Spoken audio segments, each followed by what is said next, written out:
grupo, pues yo soy el doctor Arredondo, participamos en lo que son las 2 sesiones, bueno, no 2 sesiones, son varias ya, sesiones en lo que tiene que ver endocrino gineco.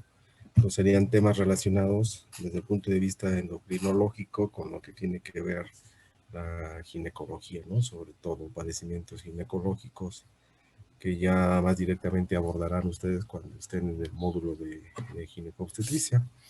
Y estos temas iniciales, bueno, pues es un abordaje principalmente de las patologías frecuentes que se pueden dar desde este punto de vista hormonal y que lógicamente tienen una gran repercusión muchas de las veces en cuanto a un padecimiento para la mujer. En este sentido, cuando se altera el famoso eje hipotálamo hipofisovario, que lo van a ver hasta el cansancio ahorita en este módulo y que lo retomarán posteriormente cuando lleguen al módulo de ginecobstetricia, ¿no? Donde finalmente también por ahí nos estaremos viendo más adelante. Vi ahí el cronograma, me agregaron otros temas que yo anteriormente no participaba en ellos, pero bueno, pues vamos a ver ahí, de alguna manera de verlos o abordarlos, que tienen pues lógicamente relación con la cuestión hormonal y lo que tuviera, lo que pudiera haber de alteración desde el punto de vista hormonal también, ¿no? Y en este primer tema que vamos a abordar, que se refiere a lo que es embriología del aparato genital, pues es importante saber su origen, aunque ya se había retomado en la embriología de alguna manera general, pero en específico vamos a ver cómo se diferencia en un momento dado ya la gónada específico, en este caso sobre todo lo que es el ovario, y cómo es su origen embriológico, tanto de lo que es la gónada femenina, que en este caso es el ovario, y el aparato genital interno y externo, y cómo se va diferenciando desde el punto de vista embriológico y posteriormente anatómico, y de ahí, bueno, pues saber ese antecedente y tener el conocimiento, sobre todo porque habrá patologías desde el punto de vista embriológico, como alguna malformación congénita, y bien, pues ello traducido también en la cuestión de alteración anatómica que pudiera más adelante a esa niña y posteriormente mujer, pues tener repercusiones pensando en una de las finalidades del aparato reproductor, pues precisamente no poder reproducirse, ¿no? Y en el caso de la mujer, pues no poder inclusive tener un embarazo o llegar a tener un embarazo, ¿no? Entonces, por eso es importante este tema. ¿Alguien iba a preguntar algo? Sí, perdón que me interrumpa. ¿Ya está compartiendo pantalla? No, todavía no. Gracias. Entonces es importante este abordaje desde este punto de vista por la cuestión de las repercusiones que en un momento dado pudiera tener hacia ciertas patologías, ¿no? Bueno, ya voy a compartir la pantalla para que no se angustien. Vamos a ver aquí. Y este es el tema central, de alguna manera, pues el aparato reproductor femenino. Ahí vemos ya la pantalla.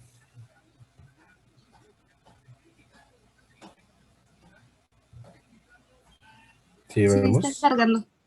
Está cargando. Ya se mira.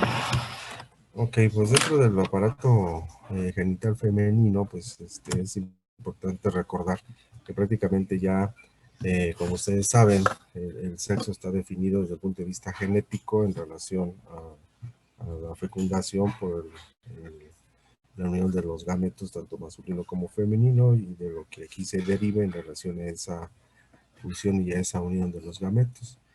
Sabemos entonces que si el espermatozoide es X y al fecundar al óvulo, pues va a ser una mujer XX, y fecundar a lo que es un espermatozoide Y, junto con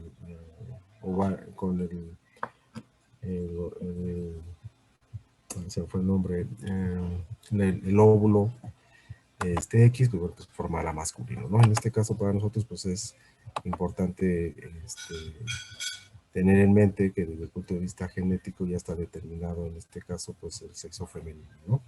Al haber esta unión de las gónadas masculina y femenina del XX.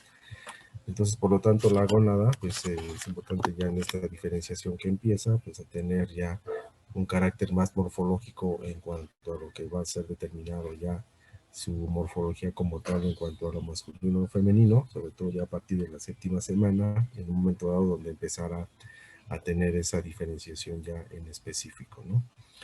Las primeras manifestaciones en un momento dado de la diferenciación pues va a ser cuando estos pliegues o crestas genitales o gonadales pues empiezan esa diferenciación de tal manera que ya me va a permitir en un momento dado estar haciendo la diferenciación de las gónadas, hacer lo que va a ser propiamente ya, en este caso en la mujer, que nos interesa mucho el aparato reproductor femenino, pues específicamente por un lado la gónada, que va a ser el ovario, y por otro lado estos pliegues o crestas genitales primitivas, por lo que va a ser ya el aparato genital como tal, tanto el aparato genital interno como externo de la mujer.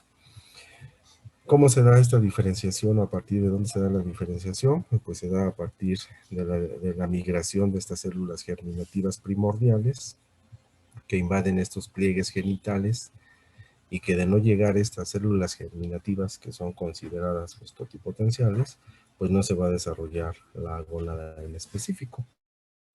Y entonces hay algunas patologías a lo mejor que pudiera ser en un momento dado que con alguna malformación congénita cuando esta migración celular no es de alguna manera la correcta y por lo tanto pues no hay una diferenciación gonadal en específico como debiera de ser, ¿no? Y en ello pues la repercusión que pudiera tener en este sentido también de la malformación congénita.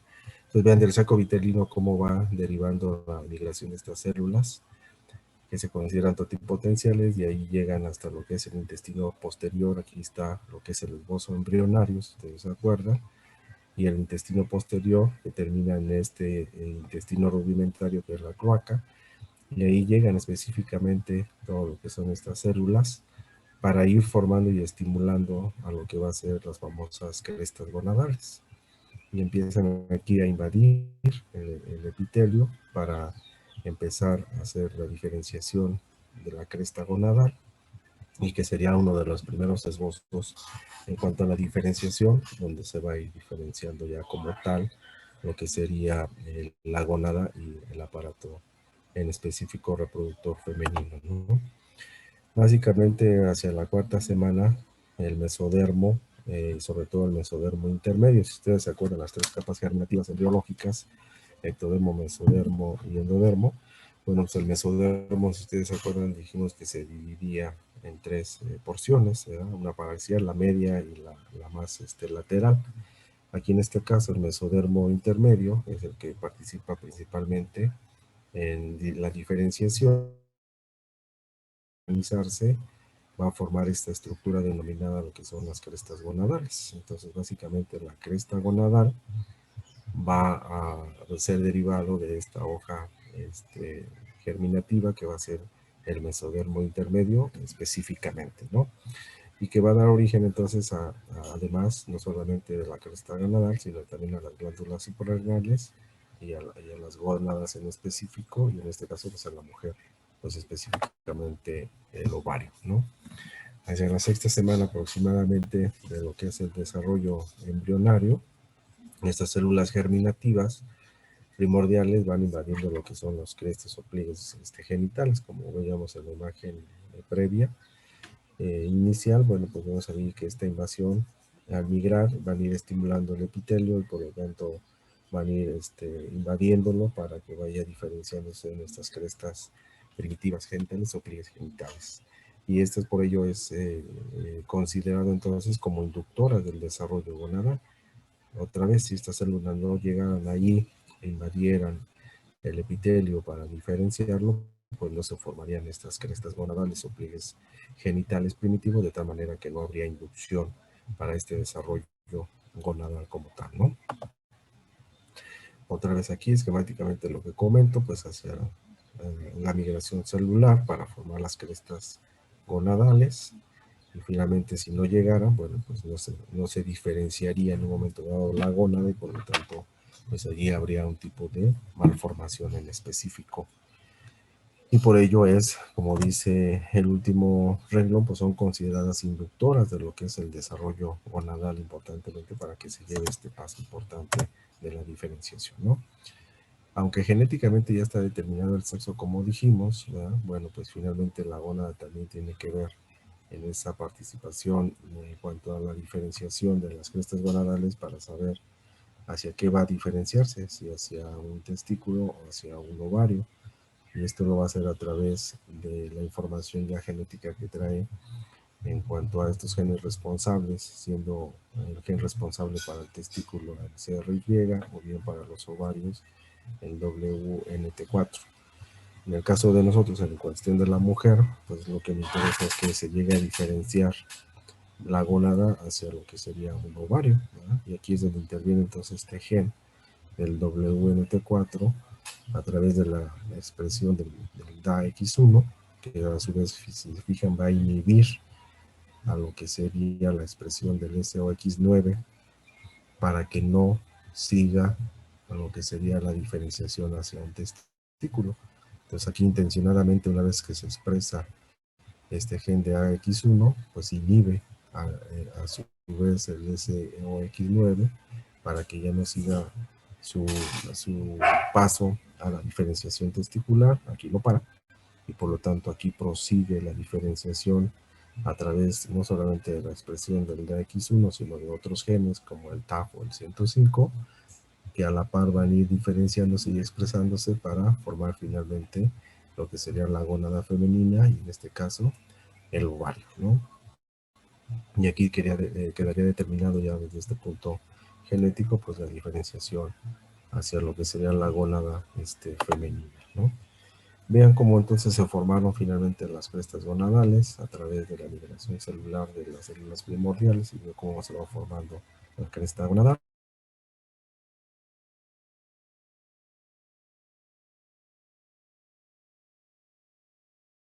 Para ver la conformación ya final de lo que es el aparato genital femenino, irlo trayendo en mente, pues sería el conducto paramesonéfrico y los conductos mesonéfricos, ¿no? Que van a formar parte importante en la diferenciación ya del genital como tal de la mujer en este caso, ¿no? Entonces, en un inicio, pues lo importante es la diferenciación de la cresta gonadal para que vaya formando, como su nombre lo dice, la gónada en específico, y en este caso el femenino, o la gónada en específico será el ovario, ¿no? Entonces estas crestas genitales van a formar, o se forman, mejor dicho, a través de este epitelio celómico y la condensación de este mesénquima subyacente que tiene aquí a un lado por la inducción de la migración de estas células primordiales para que vayan diferenciándose en estas crestas primitivas genitales, ¿no? Y de allí que son consideradas entonces, como dijimos, las inductoras de la diferenciación gonadal. Sigue proliferando este celoma o el epitelio celómico para formar estos cordones sexuales primitivos. Se va diferenciando más, ustedes ven aquí ya, se van conformando más acúmulo de células, se va engrosando más lo que sería las crestas gonadales, de tal manera que ya va adquiriendo otra forma en cuestión de engrosamiento y de tamaño, para ir formando ya ahora lo que serían los cordones sexuales primitivos. Entonces ya no solamente se formó la cresta, sino ahora ya forma ciertos cordones primitivos a través de lo que sería la diferenciación ya más notoria conforme avanza los días de la gestación como tal, ¿no? Hasta que finalmente se va diferenciando ya este epitelio celómico en esa diferenciación de crecimiento y proliferación de este epitelio celómico y de los cordones primitivos sexuales que estamos diciendo, una vez que se va acumulando mayormente mayor número de células, y aquí ya va adquiriendo una mayor forma la gónada en un momento dado, ya de lo que va a ser un ovario rudimentario. Y aquí acuérdense que por expresión de esos genes que comentábamos hace rato, pues aquí detuvo la cuestión masculina para que no diferencie hacia un testículo, y entonces se vaya directamente a la diferenciación de lo que tiene que ver con la gónada femenina, que sería el ovario específicamente, ¿no? Entonces continúa la proliferación del epitelio celómico, va formando ahora ya lo que son los cordones primitivos, entre mayor acumulación celular existe y invasión de este epitelio celómico, para ir diferenciando ya, si ustedes se fijan a partir de aquí, ya muy notoriamente dos estructuras importantes de lo que sería la gónada primitiva, en este caso el ovario primitivo, una hacia la parte central que va a conformar ya más adelante lo que es la médula del ovario, y una parte más externa, pues que será la corteza del ovario, ¿no? Y que anatómicamente, si ustedes recordarán, pues el ovario se le describen precisamente estas dos partes anatómicas, la parte interna, que sería la médula, es todo esto, y la parte externa, que sería lo que es la corteza del ovario, ¿sale? Y estos cordones sexuales primitivos pues se van disgregando y forman ya lo que es la médula ovárica que les comento. Estos cordones primitivos posteriormente ya se van haciendo más delgados hasta que finalmente desaparecen para dejar ya bien conformada lo que es el centro de la gónada primitiva o del ovario, que va a conformar la médula ovárica, y hacia la parte más externa pues lo que va a ser la corteza del ovario, ¿no? Hacia la sexta semana aproximadamente forma estos cordones corticales también, o forma la parte más externa del ovario, que va a formar la corteza como dijimos, y por lo tanto aquí ya prácticamente pudiera quedar diferenciada estas dos estructuras que comentábamos de la gónada femenina, en este caso es el ovario, por su parte central que es la médula y su parte más externa que es ya la corteza como tal, ¿no? Ven aquí una microfotografía, bueno, pues aquí cómo se ve ya la diferenciación de lo que sería la gónada, en este caso desde el punto de vista femenino, pues a la parte de afuera o cortical por la corteza y a la parte de adentro la medular, y los cordones primitivos cada vez van desapareciendo más para formar ya lo que sería el ovario como tal y ya quedar conformado anatómicamente desde el punto de vista anatómico una vez que ya terminó la diferenciación embriológica, ¿no? Un corte histológico, pues ven también aquí la diferenciación posterior a la migración e invasión del epitelio de estas células germinales, en donde van haciendo muy notoriamente la diferenciación de lo que es la parte medular y la parte de la corteza, de lo que sería la gónada primitiva femenina, que posteriormente va a quedar conformado ya en lo que va a ser el ovario como tal, ¿no? En estructura ya final, ¿no? Estos cordones sexuales primitivos, entonces básicamente hacia el cuarto mes prácticamente ya se disgregan para que quede conformada ya lo que sería, como dijimos, esta parte interna, la medular, y la parte externa que es la corteza del ovario, también ya bien diferenciada. Y la importancia, bueno, pues sabemos que dentro de lo que sería la corteza de la gónada femenina del ovario, pues es importante porque ahí va a alojar lo que son las células importantes primarias, que serían en este caso los ovogonios o células germinativas. Y por otro lado, envueltas en lo que son estas células epiteliales, que van a ser las células foliculares, ¿no? Y entonces ahí ya quedaría más conformada en la estructura final, lo que sería el ovario. Ustedes se fijan aquí del lado derecho, pues ya quedan todos los ovogonios o células germinales primitivas de lo que va a ser posteriormente un óvulo ya maduro, pero alrededor ya también quedaron conformadas estas células foliculares protegiendo pues a la célula primordial, ¿no? Recuerden que finalmente esta célula primordial, el ovogonio, que posiblemente va a ser ese óvulo cuando ya madura, pues es el responsable de llevar todo ese material genético en importancia para la cuestión de lo que va a ser posteriormente la reproducción y en ese sentido la fecundación para que cada uno de los gametos aporte su material genético respectivo, ¿no? Y aquí ya prácticamente van desapareciendo los cordones sexuales primitivos para que finalmente ya quede en conformación ya lo que sería la gónada femenina, que sería el ovario, ¿no? Pues aquí prácticamente podemos hablar que ya quedó conformado el ovario como tal, ya una vez que aparecen las células foliculares, envolviendo lo que son los ovogonios, en donde ya a través de la corteza será muy visible ver todo este acúmulo importante de ovogonios que tendrán envueltos con sus células foliculares, ya la conformación de lo que sería en estructura final, lo que sería la gónada femenina como tal, ¿no? Y las otras dos estructuras que ahorita vamos a seguir, que dijimos que tenemos que seguir en mente, pues es el desarrollo también de lo que tiene que ver el conducto mesonéfrico y el conducto paramesonéfrico, porque finalmente son los que van a dar origen al aparato genital interno eh, de la mujer, ¿no? Entonces aquí terminó de conformarse la gónada, pero a su vez también, más externamente, pues se sigue dividiendo y diferenciando para formar los otros dos conductos en importancia que se tienen que diferenciar para conformar el genital interno de la mujer, que serían los conductos mesonéfricos y paramesonéfricos, que ahorita vamos a ver, ¿no? Entonces, los conductos genitales van a formarse a partir de lo que son el conducto mesonéfrico y paramesonéfrico, como comentábamos, ya una vez que quedó conformada la gónada femenina, en este caso el ovario. Bueno, pues acá abajo sigue la diferenciación de estos otros dos conductos, que es el conducto paramesonéfrico y el conducto mesonéfrico. En importancia, ¿por qué la diferenciación? Porque estos serán los responsables de dar la diferenciación y la formación desde el punto de vista embriológico de lo que sería el genital interno de la mujer.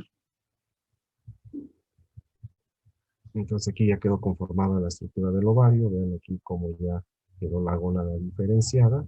Y acá arriba no va a estar ya diferenciándose los otros dos conductos que van a dar origen ahora a lo que es el genital interno. Conducto paramesonéfrico y conducto mesonéfrico, ¿no? Estos conductos, bueno, pues a partir del mesodermo intermedio también, de los segmentos torácico y lumbares, deriva lo que es el mesonéfros. Si ustedes se acuerdan muy remotamente en embriología, pues dijimos que esta capa germinativa que era el mesodermo, otra vez, se dividía en tres segmentos, el parcial, el intermedio y el lateral. Y precisamente aquí estamos ubicados en el mesodermo intermedio. Y si yo veo en qué segmentos me está diciendo, pues en el torácico y lumbar, pero ¿de quién? Pues del embrión, lógicamente, ¿no? Entonces a este nivel se forma lo que es el mesonéfros. Y en este se va a formar una estructura tubular que es llamado el conducto mesonéfrico o bien el conducto de Wolff. Los conductos de Wolff tendrán la particularidad que van a degenerar en el feto XX por falta de andrógenos. Entonces, si siguiera desarrollándose el conducto mesonéfrico de Wolff, entonces se desarrollaría pues morfológicamente un aparato reproductor masculino. En este caso, bueno, pues al tener presencia de un XX femenino, bueno, pues este va a degenerar. ¿Con qué me quedaría entonces? Pues con el conducto paramesonéfrico de Müller, que también deriva de una invaginación del epitelio celómico sobre lo que es el borde lateral de cada cresta gonadal, y aquí es donde va a dar origen al conducto paramesonéfrico o de Müller.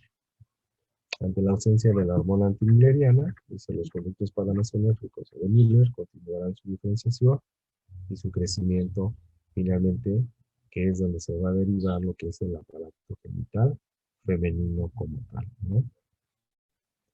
Y entonces aquí ya vemos cómo el conducto paramesonéfrico o de Müller va tomando ya una diferenciación importante en el caso de la mujer, para que vaya tomando forma en cuanto al origen y diferenciación de lo que va a conformar el aparato genital interno de la mujer.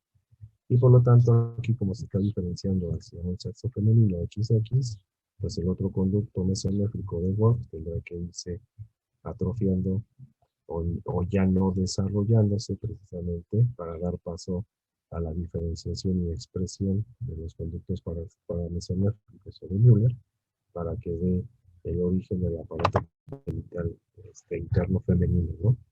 Esquemáticamente igual, otra vez repetimos lo mismo a través de lo que son la cresta gonadal, que se va diferenciando de lo que es el conducto paramesonéfrico y mesonéfrico, y en este caso el que me interesa, dijimos, que son los conductos paramesonéfricos que tendrán que irse diferenciando para formar finalmente el aparato genital interno. De tal manera entonces que cuando se va diferenciando el conducto paramesonéfrico y este se fusiona con el contralateral, aquí está, si lo siguen, conducto paramesonéfrico de un lado con el conducto paramesonéfrico del otro lado, en importancia van a formar lo que son las trompas uterinas y me va a formar lo que es en la parte inferior esta fusión que sufren los dos conductos paramesonéfricos, pues me va a formar lo que es el tabique uterino o conducto uterino.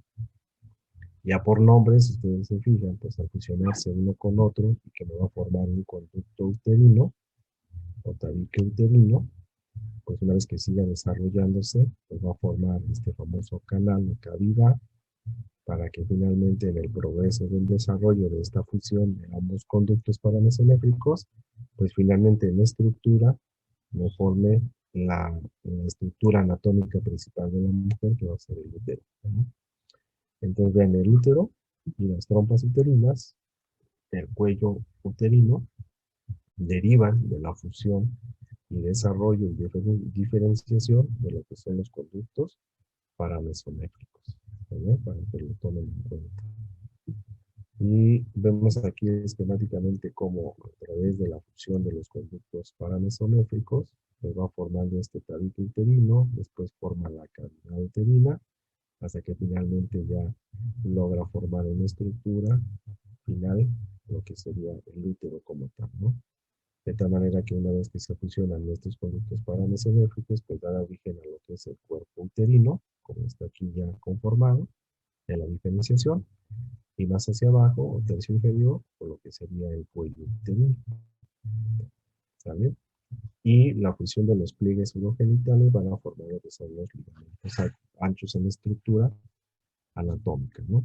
Pero aquí es recordar entonces la importancia de los conductos paramesonéfricos. Una vez que se fusionan, sobre todo hacia la parte inferior, formará inicialmente el tabique uterino, posteriormente lo que es la cavidad uterina, y posteriormente ya en su desarrollo, la conformación del útero como tal en el cuerpo y en lo que es el cuello uterino. Y si ustedes se fijan también aquí por colores en la diferenciación, otra particularidad que tiene desde el punto de vista de origen de los conductos paramesonéfricos es que me va a dar origen al tercio superior de la vagina. Por lo tanto, la vagina en estructura tendrá dos orígenes. La parte superior corresponderá desde el punto de vista a la diferenciación y fusión de los conductos paramesonéfricos. Y en consecuencia, los conductos paramesonéfricos también darán origen a lo que es el cuello uterino, al cuerpo uterino, para que conformen el útero, y a las trompas uterinas. ¿Vale? Pues esquemáticamente vemos aquí desde etapas iniciales cómo se fusionan ambos conductos, formando lo que es este tabique uterino, y finalmente en la diferenciación, pues posteriormente irán formando la cavidad uterina hasta que conforman el útero como tal y hacia lo largo de las trompas, ¿no? Hacia la parte de abajo, pues le irá formando lo que sería la parte superior de la vagina, que también es origen del conducto paramesonéfrico. Y bueno, pues aquí quedaría diferenciado lo que es el aparato genital femenino cuando fue expresado los conductos paramesonéfricos. En el caso de que fuera una expresión de los conductos mesonéfricos, pues sería expresado lo que sería el aparato genital masculino, ¿no? Entonces, esquemáticamente otra vez aquí, nada más para comparar lo que sería el hombre del lado derecho y la mujer del lado izquierdo, y ver cómo es el origen en la diferenciación de estos dos conductos en importancia, que ya viene determinado desde el punto de vista genético, para que se exprese esa diferenciación, ¿no? Los conductos paramesonéfricos, dice en su extremo más caudal, pues está en comunicación con lo que es el seno urogenital. Y este seno urogenital tiene importancia, bueno, porque ya dijimos finalmente que dará origen a lo que son los dos tercios inferiores de la vagina, ¿no? Entonces dijimos que por un lado, allá arriba, derivaba el tercio superior del conducto paramesonéfrico, pero como está en comunicación con el seno urogenital, una vez que empieza a diferenciarse, posteriormente la vagina va a ser origen, aquí está, la vagina en sus dos tercios inferiores serán del seno urogenital. Por eso es que la vagina comparte estos dos orígenes desde el punto de vista embriológico, ¿no? Entonces, en el extremo más caudal, pues dará origen el seno urogenital a lo que son los 2/3 inferiores de la vagina, ¿no? Por eso es que la vagina tendrá estos dos orígenes desde el punto de vista embriológico, ¿no? Esquemáticamente aquí lo vemos como los 2/3 inferiores del seno urogenital y del tercio superior en unión y fusión con el cervix, dará su origen, o será su origen, mejor dicho, de los conductos paramesonéficos, que eso sí lo tienen que recordar muy bien, ¿no? Desde una vista lateral también para ver esquemáticamente cómo va el desarrollo. Aquí vemos el de pubis, la vejiga, y vean aquí cómo va desarrollándose los bulbos vaginales para la diferenciación de lo que sería pues, sus 2/3 inferiores y el tercio superior que deriva de los conductos paramesonéfricos hasta que queda bien conformada ya lo que es la vagina en la comunicación ya exterior con esta tela parcial a veces de lo que es el famoso hilo, ¿no? Y aquí se explica entonces los dos orígenes de lo que sería la vagina como tal, ¿no? Pero es aquí nada más como esquemáticamente se va diferenciando el seno genital, va hacia abajo para formar los 2/3 inferiores y deja el tercio superior de lo que sería el conducto paramesonéfrico y queda conformada ya la vagina como tal, ¿no? En estructura, ¿eh? Y así se formaría entonces lo que sería el genital interno de la mujer. Inicialmente vimos cómo a través de esta invasión de las células primordiales formará la gónada y queda conformado el ovario en la estructura de su parte medular externa o capa externa, y posteriormente el desarrollo de estos dos conductos, tanto el mesonéfrico como el paramesonéfrico, y en este caso la mujer, pues el paramesonéfrico, pues dará origen a lo que son los genitales internos de la mujer, en este caso el útero, el cuello, tercio superior de la vagina y las trompas uterinas derivados del conducto paramesonéfrico. Y los 2/3 inferiores de la vagina, pues el seno genital, ¿sale? ¿Hasta aquí alguna duda? Y ahora vamos a conformar entonces o ver cómo está conformado los genitales externos. El genital externo se va a formar a través de los pliegues cloacales. Dijimos que generalmente esta migración celular de las células primordiales iba hacia el intestino posterior, hacia la cloaca, ¿verdad? Donde están estos pliegues cloacales, y ahí va a formar lo que es el famoso tubérculo genital en diferenciación. Entonces los pliegues cloacales empiezan a diferenciarse en lo que sería el tubérculo genital, y ese tubérculo genital, una vez que se expresa ya el genital externo femenino, pues va a pasar a ser lo que es el famoso clítoris. En el caso de que fuera masculino, pues el tubérculo genital formará lo que es el símil, que en este caso sería el pene, ¿no?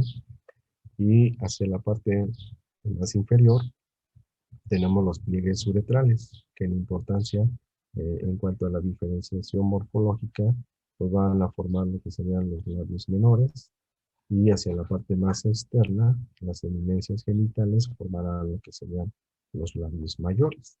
Y vean aquí entonces cómo quedarían conformados ya los genitales externos de la mujer, una vez que ya dijimos cómo sería conformado la vagina, y la parte más distal quedaba con esa membrana separándola de la parte externa que era el himen. Bueno, pues a partir de aquí, el tubérculo genital que deriva de los pliegues cloacales va a formar lo que es el clítoris. Hacia la parte más inferior, después del clítoris, a través de estos pliegues uretrales formarán lo que son los labios menores, y hacia la parte más externa, las eminencias genitales, formarán lo que serían los labios mayores en conformación ya como tal del genital externo femenino, ¿no? Vean aquí el esbozo primario todavía no bien diferenciado a través del desarrollo del tubérculo genital que posteriormente formará lo que sería el clítoris. A la parte de abajo, donde va formando estos pliegues uretrales para formar los labios menores, y hacia la parte más externa, que dijimos que eran estas crestas externas que van a formar los labios mayores, ¿no? Y vean entonces cómo queda conformado ya el genital femenino, dado que la diferenciación desde el punto de vista genético, pues marcó que fuera XX, ¿no? en etapas muy tempranas, pues es todavía indistinguible el poder diferenciar que sea hombre o mujer, aunque genéticamente ya está determinado, pues morfológicamente está adquiriendo apenas ese proceso en cuestión de la evolución de la diferenciación, ¿no? Entonces, arriba, el tubérculo genital, va a formar lo que es el clítoris, hacia la parte de abajo, los pliegues uretrales le van a formar lo que son los labios menores, y hacia la parte más externa, pues serían los labios mayores como tal, ¿no? Entonces vean cómo de estas eminencias genitales o externas, pues va a quedar conformado lo que serían los labios mayores, labios menores, de los pliegues uretrales, y el tubérculo genital, pues va a formar lo que es el clítoris, ¿no? Y posteriormente, bueno, pues ya la membrana anal para formar finalmente lo que es el ano, lo que sería la parte última del aparato digestivo, ¿no? Bien, aquí también la diferenciación, en el caso de que fuera un hombre, pues va finalmente el símil que dijimos del tubérculo genital que va a formar el clítoris, pues formará lo que sería el pene. Y hacia la parte del escroto, lo que formaría el escroto en el hombre, bueno, pues aquí se diferencia en estas crestas uretrales que dijimos para formar los labios menores, introito vaginal que aquí ya estaba delimitado por esta membrana que dijimos que era el hile, hasta donde llegó la terminación de la vagina en sus dos tercios inferiores, derivado del seno genital, y la parte más externa, ¿vale? Con lo que formaría lo que serían los labios mayores, ¿no? Y entonces aquí ya queda conformado, como ven, el genital externo de la mujer, ¿no? Y en conjunto entonces vimos gónada por un lado, posteriormente genital interno, que fue útero, trompas, cervix y tercio superior de la vagina y dos tercios inferiores de la vagina. Y ahora externamente el aparato genital externo femenino, pues cómo va formándose ya en conformación final, labios menores, labios mayores y el clítoris finalmente, ¿no? Para que vea la conformación anatómica ya desde el punto de vista externo o del genital externo, ya la conformación femenina como tal, ¿no? Entonces aquí otra vez esquemáticamente cómo se conforma ya al final el clítoris, lo que tendría que ver los labios menores y los labios mayores ya en la terminación y diferenciación ya del genital externo, ¿no? Como tal. Creo que nos queda menos de un minuto, ¿no? Podemos entrar si quieren, ¿no? Si no hay ninguna duda o si tienen alguna pregunta, ahorita que entremos de nuevo, me lo preguntan. Si no, para cerrar con lo que sería mama, ¿no? Y ver lo de mama. Así que esperamos que termine o si hay alguna vayan haciendo. ¿Esto es el libro del Atman? Cualquiera de ellos viene casi igual, sea Lagman, sea Arteaga o sea el Mu, cualquiera de esos de embriología, vienen básicamente lo mismo. O sea, el desarrollo embriológico prácticamente es igual, ¿no? Entonces, cualquiera que lea,